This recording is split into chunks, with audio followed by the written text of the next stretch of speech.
ചോദിച്ചു. അപ്പൊ ഞാൻ പറഞ്ഞു പ്രപ്പോസ് ചെയ്യരുത്, എനിക്കത് ഇഷ്ടമല്ലാന്ന് പറഞ്ഞു. അങ്ങനെ അപ്പൊ പിന്നെ നമ്പർ തന്നു. പിന്നെ പുള്ളി എല്ലാ പടവും ഫസ്റ്റ് ഡേ ഫസ്റ്റ് ഷോ കാണുന്ന ആളാണ്. ഞാനാണെങ്കിൽ എന്റെ വീട്ടിൽ അങ്ങനെ സിനിമയ്ക്ക് കൊണ്ടുപോവേ ഇല്ല. അപ്പൊ ഈ സിനിമാ പ്രാന്ത് ഉള്ളതുകൊണ്ട് എനിക്ക് കഥകൾ പറഞ്ഞു തരുന്ന രാഹുലാണ്.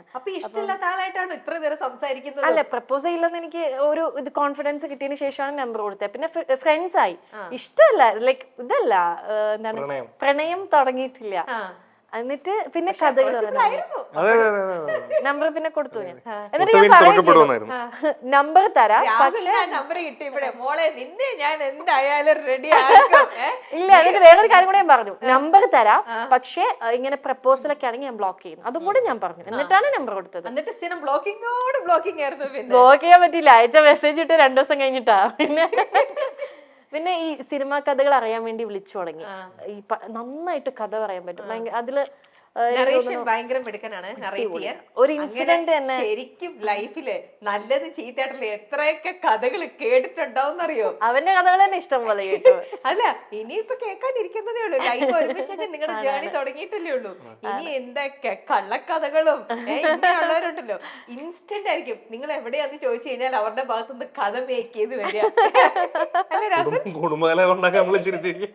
അല്ലല്ല, എന്റെ ഭർത്താവും ഇതുപോലെ തന്നെ ഒരു ഡയറക്ട് ചെയ്തിട്ടുണ്ട്. അപ്പം കഥ എഴുതാൻ ഉള്ള ആൾക്കാർ, എന്റെ മോൾക്കും അതേ ഒരു ഇത് കിട്ടിയിട്ടുണ്ട്. നമ്മൾ പറയും ഇൻസ്റ്റന്റ് ആയിട്ടേ പിന്നെന്താന്നൊന്ന് ചോദിച്ചാൽ മതി, അവിടുന്ന് അങ്ങ് പൊയ്ക്കോളും. കഥ ഇങ്ങനെ വന്നോണ്ടേയിരിക്കും. എന്നിട്ട് രാഹുലിന് എപ്പോഴാ തോന്നി ഇവിടെ? അല്ലല്ല, ഇദ്ദേഹം വിട്ടു തരുന്നില്ലല്ലോ. ഇദ്ദേഹം വിട്ടു അതെനിക്ക് ഉറപ്പായിരുന്നു. നമ്മളൊരു സെൽഫ് കോൺഫിഡൻസ് ഉണ്ടല്ലോ, എന്തായാലും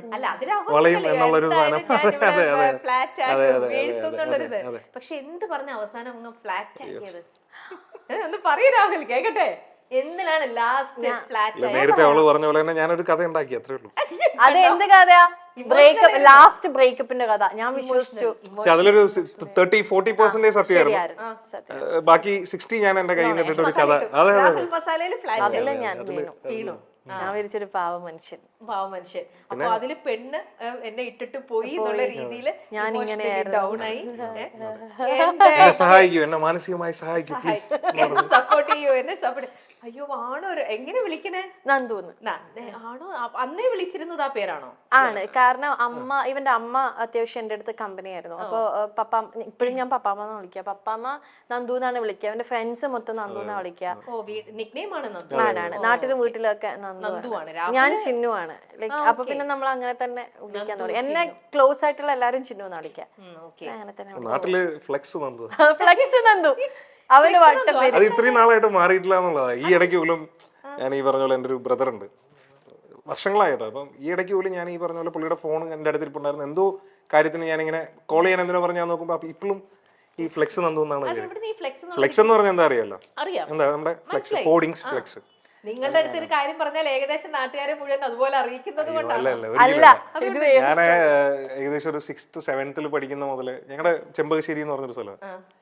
അപ്പം ആ ടൈമിൽ ഈ വിജയ് ഫാൻസ് എന്ന് പറയുന്നത് വളരെ എന്താ പറയാ, ഭയങ്കരമായിട്ട് ഇങ്ങനെ കേരളത്തിലോട്ട് ഇങ്ങനെ കൂടിക്കൊണ്ട് വന്നുകൊണ്ടിരുന്ന ഒരു സമയമാണ്. വിജയ് എന്ന് പറയുന്ന ഒരു ആള് വരികയും ഞാൻ കടുത്ത വിജയ് ആരാധകനായിരുന്നു. അപ്പം ഞാനന്ന് 6th 7th എന്തോണം, എനിക്ക് എന്റെ ഓർമ്മ ശരിയാണെങ്കിൽ. അപ്പൊ ഞാനും എൻ്റെ ഒരു സുഹൃത്തും കൂടെ ചേർന്നിട്ട് ഞങ്ങളൊരു ഫാൻസ് അസോസിയേഷൻ സ്റ്റാർട്ട് ചെയ്തു. അപ്പം ജംഗ്ഷനിൽ ഏറ്റവും കൂടുതൽ ഫ്ലെക്സ് വയ്ക്കുന്നത് ഞങ്ങളാണ്. എവിടെ തിരിഞ്ഞാലും വിജയുടെ 7th 8th അത്രേ ഉള്ളൂ. ഞങ്ങൾ ഈ സ്കൂൾ ബസ്സിനൊക്കെ തരുന്ന ഫീസ് അടിച്ചു മാറ്റിയാണ് ഈ ഫ്ലെക്സ് അടിക്കുന്നതും പരിപാടിയൊക്കെ. അങ്ങനെ വീണ പേരാ ഫ്ലെക്സ് നന്ദു എന്നുള്ളത്. 2 പേരുണ്ട്, നന്ദു ഫ്ലെക്സ് നന്ദുവും നന്ദു വിജയ് ഫാൻസ്. ഇപ്പോഴും അത് അതേപോലെ തന്നെ ഉണ്ടെന്നുള്ളതാണ്. വിജയ് ഫാനാണ്. എല്ലാ വിജയ് പടം ഫ്ലെക്സ് അടിക്കാറില്ല, വിജയ് ഫാനാണ്. ഓക്കെ, ചിൽ. അപ്പൊ നമുക്ക് നമ്മുടെ ഈ ഒരു ഇന്നത്തെ ഈ ഒരു സുന്ദരനും നീയും സുന്ദരി ഞാനും, അല്ല സുന്ദരി ഞാനും സുന്ദരൻ നീയും, ഓക്കെ? അപ്പൊ അതില് സുന്ദരിയാണോ സുന്ദരനാണോ കൂടുതൽ സ്മാർട്ട്, അല്ലെങ്കിൽ കൂടുതൽ പരസ്പരം നന്നായിട്ട് മനസ്സിലാക്കിയിരിക്കുന്നത്? ഇപ്പൊ നിങ്ങളൊരു 6 ഇന്നേക്ക് ഇപ്പൊ ഒരു 7 വർഷമായിട്ടുണ്ടാവുമല്ലോ നിങ്ങളുടെ? 6 വർഷം കംപ്ലീറ്റിംഗ് തുടങ്ങുന്നേ ഉള്ളൂ. ഓക്കെ. അപ്പൊ എനിവേ, അപ്പൊ 6 ഇയേഴ്സ് കംപ്ലീറ്റ് ചെയ്തു. 6 ഇയേഴ്സിൽ നിങ്ങൾ പരസ്പരം എത്രത്തോളം മനസ്സിലാക്കിയിട്ടുണ്ട്, അറിഞ്ഞിട്ടുണ്ട് എന്നൊക്കെ അറിഞ്ഞിട്ടുണ്ടെന്നുള്ളത് ചെറിയൊരു ടെസ്റ്റ് ചെയ്യാൻ പോവാണ് കേട്ടോ. ചെറിയൊരു റൗണ്ട്. ഓക്കെ, ഈ റൗണ്ടില് തെറ്റിച്ചിട്ട് ആൻസർ പറഞ്ഞു കഴിഞ്ഞാൽ ചെറിയ പനിഷ്മെന്റ് ഒക്കെ ഉണ്ടാവും കേട്ടോ. ചെറുതായിട്ട് നമുക്ക് അഫോർഡ് ചെയ്യാൻ പറ്റുന്ന പനിഷ്മെന്റേ ഉള്ളൂ.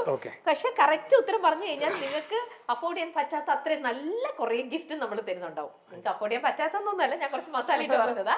ഓക്കെ, അപ്പൊ നമ്മുടെ ഫസ്റ്റ് റൗണ്ട് എന്ന് പറയുന്നത് ഞാനൊരു പിക്ചർ കാണിക്കും. ഞാനല്ല, നിങ്ങൾ ഒരാൾ അങ്ങോട്ടും ഇങ്ങോട്ടും പിക്ചർ കാണിച്ചു കൊടുക്കണം. എന്നിട്ട് ആ പിക്ചർ കണ്ടിട്ട് അത് എന്താന്ന് മറ്റേ ആളത് ആക്ടിങ്ങിലൂടെ, ചുണ്ടുകൾ അനക്കരുത്, ആക്ടിങ്ങിലൂടെ അതെന്താ സംഭവം എന്ന് പറയണം. ഓക്കെ, 1 മിനിറ്റ് സമയത്തിനുള്ളിൽ ആക്ട് ചെയ്ത് കാണിക്കണം. പനിഷ്മെന്റ് നമുക്ക് ഇവിടെ പെയിന്റിംഗ് കിടക്കാണ്, നിങ്ങളെ കൊണ്ട് പനിഷ്മെന്റ് ആക്ടിവിറ്റി ചെയ്യിക്കാന്നുള്ളതല്ല, ചെയ്യിക്കാന്നുള്ളതാണ്. പക്ഷെ ശ്രീവിദ്യ നല്ലൊരു ആക്ടറാന്ന് ഓൾറെഡി പ്രൂവ് ചെയ്ത് കഴിഞ്ഞു. ഇദ്ദേഹം നല്ലൊരു ഡയറക്ടർ ആണെന്നാണ് പ്രൂവ് ചെയ്തിരിക്കുന്നത്. നല്ലൊരു ആക്ടറും കൂടെ ആണോ എന്ന് ടെസ്റ്റ് ചെയ്യാൻ വേണ്ടിട്ട് ആദ്യത്തെ സംഭവം ഞാൻ രാഹുലിന് തന്നെ കൊടുക്കാണ്. രാഹുൽ ഇത് കാണുക, ഒരു രീതിയിലും ഇത് ഞങ്ങളെ ചീറ്റ് ചെയ്യരുത്, കാണിച്ചു കൊടുക്കരുത് കേട്ടോ. ആക്ട് ചെയ്ത് കാണിച്ച് ശ്രീവിദ്യയെ കൊണ്ട് പറയിപ്പിക്കണം എന്താ സംഭവം. ഇതെന്താ ശരിക്കും?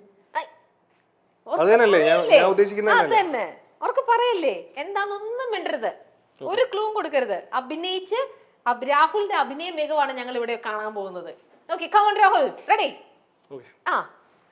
ശ്രമിക്കൂ, പിന്നെന്താ. നല്ലൊരു ഡയറക്ടർ, എത്ര പേരെ കൊണ്ട് അഭിനയിപ്പിക്കാനുള്ള ആളാണ്. ഞാനല്ല അഭിനയിച്ച് കാണിക്കുന്നത്. അതെ, ചെയ്യൂ. തുടങ്ങിക്കോ.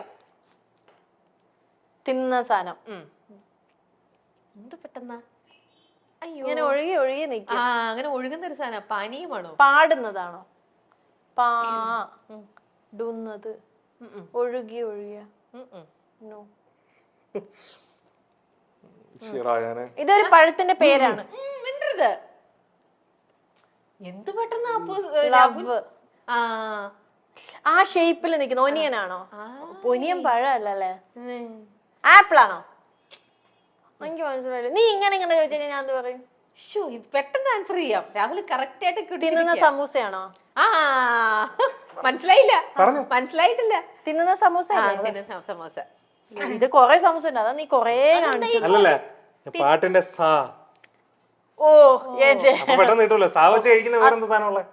സാരി കാണിച്ചൂടെ? കഴിക്കുന്നല്ലോ, അക്ഷരം വെച്ച് പിടിക്കണം.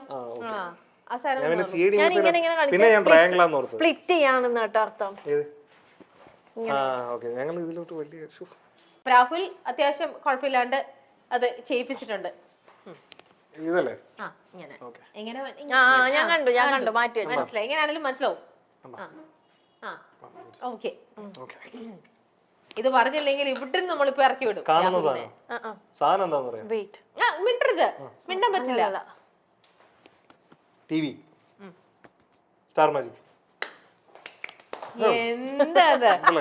എന്താ ഇങ്ങനത്തെ ചോദ്യങ്ങളൊക്കെയാണ് ഉണ്ടാക്കിക്കൊണ്ട് വരുന്നത്.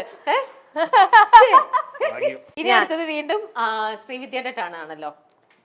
ഞാൻ പിടിക്കാം. ശ്രീവിദ്യ പിടിക്കുക, രാഹുൽ പറയാ. എല്ലാം വളരെ ഈസിയാ. കഥകളിയാ? ആണ്ട് കിടക്കണോ? ഈ സ്പൈഡർമാൻ ആണോ? അതന്നെ.